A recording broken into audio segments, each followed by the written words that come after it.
Donnie and Dolly. The team is supported by ableauctions.ca. Closing your business? We can help.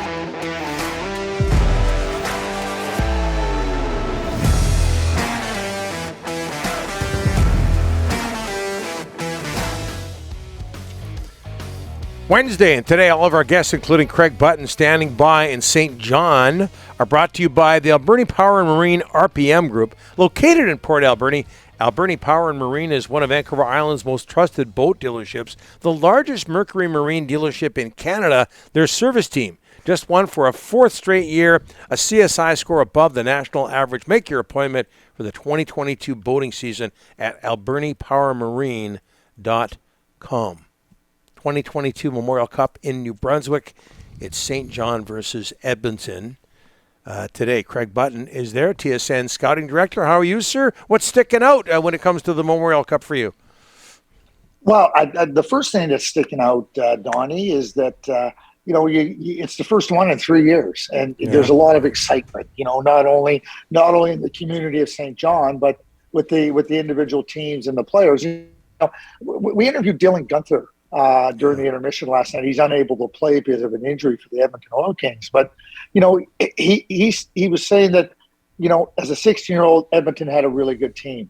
Then at 17 and 18, they had their seasons paused or, canceled in the case of the 2019-2020 season. And then last season, they played a little bit and, not an opportunity to really pursue it. So he said, we had really good teams, and we could have been here at the Memorial Cup maybe in previous years, but there was no Memorial Cup. So to hear how excited he is to be here, it's the same excitement that all the players have.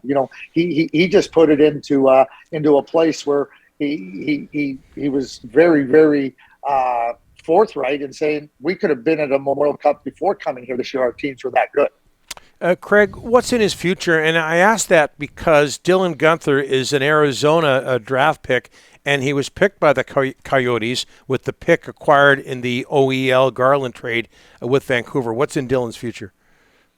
Well, I think he's going to be a premier winger in the National Hockey League. And, Dylan's very gifted offensively, but he's more than just an offensive player. He's a player that can do so many things in the game, penalty killing. He can play a fast game. He can play a skilled game. He can play in those games that are tight checking and hard along the boards. And, when you have the intelligence combined with the skill that Dylan has, it affords you opportunities to touch all those different areas of the game. And he touches them, and he makes an impact in all those areas. So, when I say a premier forward, I'm talking about a first-line right winger. That's what I see Dylan as. Wow. Andrei Kuzmenko. Canucks win the Andrei Kuzmenko sweepstakes. What have they got in him, Craig? Well, the first thing I'll say, Donnie, is that, and I say it all the time, there is zero downside to signing European free agents. And when you look at Andrei's record over time, obviously he's a late bloomer. But just because you're a late bloomer doesn't mean you can't come to the NHL and have success. The KHL is a really good league, and he had success there. And we look at the numbers. It's hard to score in the KHL too. It's a lower scoring league. So his numbers are pretty significant in the KHL. So now he's older. He's continuously progressed. He's coming to a team where there's a lot of skill around him. So he doesn't have to come in and bring something they don't have. He's just bringing more. And when you have a support group around you, with respect to the players and the type of players they have, that affords him a real opportunity to come over and have success. And again, I'll finish with this: zero downside. It's a free player. We talk about winning the sweepstakes with the salary cap. What his contract will be for a year. It becomes really, really important for teams to try to, have players on their team where their contracts are really good, and then you go from there. I mean, there's players that turn out exceptionally well. Think about Artemi Panarin. What a find he was coming over as a free agent, and Ilya Mikheyev with the Toronto Maple Leafs, another player that's had really good success. So. When you come over to the NHL and you're supported right, and you have players around you that can bring those qualities out, I think it becomes a scenario where Andrei can have success with the Vancouver Canucks, and the Vancouver Canucks can have a player that fits in nicely at this point in time with them given their salary cap. Craig, want to get your thoughts on Florida this morning. Paul Maurice is in. Andrew Burnett is out. You surprised? Oh, yeah. I was surprised. Not surprised that they changed, that they, Andrew was always the interim head coach. Not surprised that they, made a decision to hire somebody other than Andrew as the full-time head coach. But for me, I didn't know where Paul, what he was thinking, where he was thinking with respect to, the Florida Panthers. But, Barry Trotz is there. John Tortorella gets hired. Peter DeBoer gets hired. I know Peter coached in Florida and whatnot. It just seemed to me that, Paul going into Florida was one that, it didn't seem that there was any type of buzz about him going in there or any type of chatter about him going in there. So obviously Bill Zito kept that, really, really under wraps. Paul's got tremendous experience. He's got tremendous experience. And, he goes in there, and obviously Bill Zito is looking for that. And I'm going to have to assume that the decision came, he wanted experience over inexperience. And probably Bill feels that the lack of experience may have hurt their team this year with Andrew being behind the bench. And, so he went the experience route. Well, he's got a very experienced coach in Paul Maurice. But, yeah, I was surprised. And not surprised that they hired Paul Maurice. Just surprised that Paul Maurice, where you usually hear chatter about where coaches may be going, that there wasn't a lot of chatter about Paul Maurice. That's what surprised me.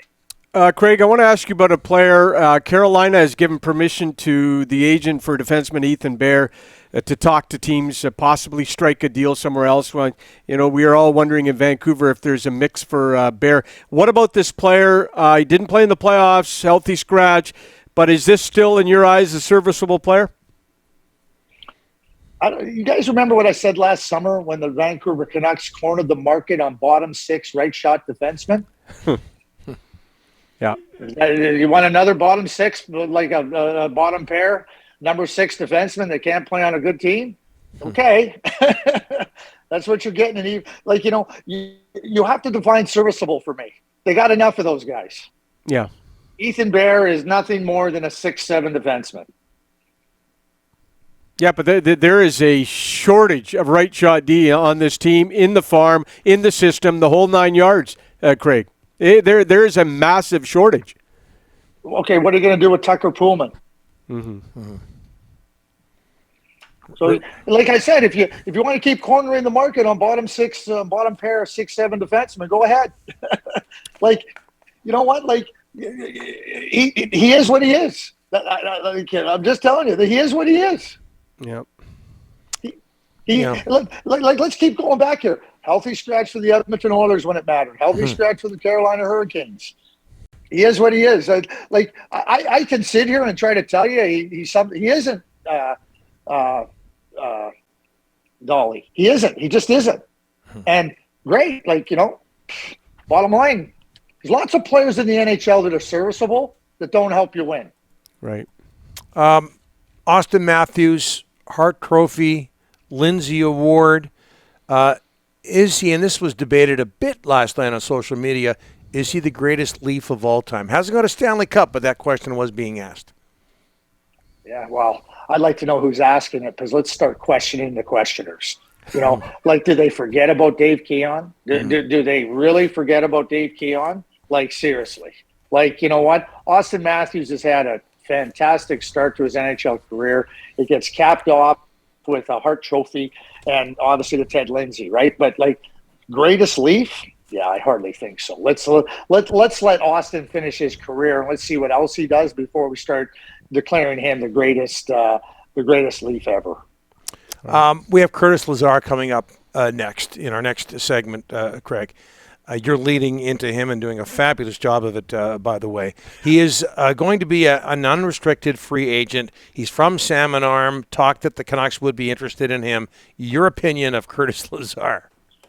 I've watched Curtis play since he was 14 years of age. And he won a Memorial Cup with the Edmonton Oilers. Yes, he did. Great teams, by the way. He was a really good team, and obviously captain Team Canada, the gold medal in 2015. And I've said this, and Curtis is a competitor. Curtis was a real top-notch offensive player. I really believe that Curtis ended up in the NHL too soon, and that impacted his ability to produce offense. But Curtis is a really good skating, smart player, competitive.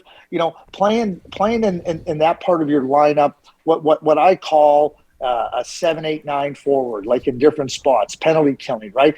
He gives you strength in that area of your lineup, and he'll chip in with some points and productivity. But where you find a player with that type of skating, that type of competitiveness, that can play in those roles and embrace those types of situations in a game, I think players like him can be a real good fit. I mean, I watch a player like Logan O'Connor, play for the Colorado Avalanche, and there's no reason that Curtis can't have a similar impact in the game than Logan O'Connor. And they're players that can play on good teams. And I think Curtis would be a real nice fit with the Vancouver Canucks.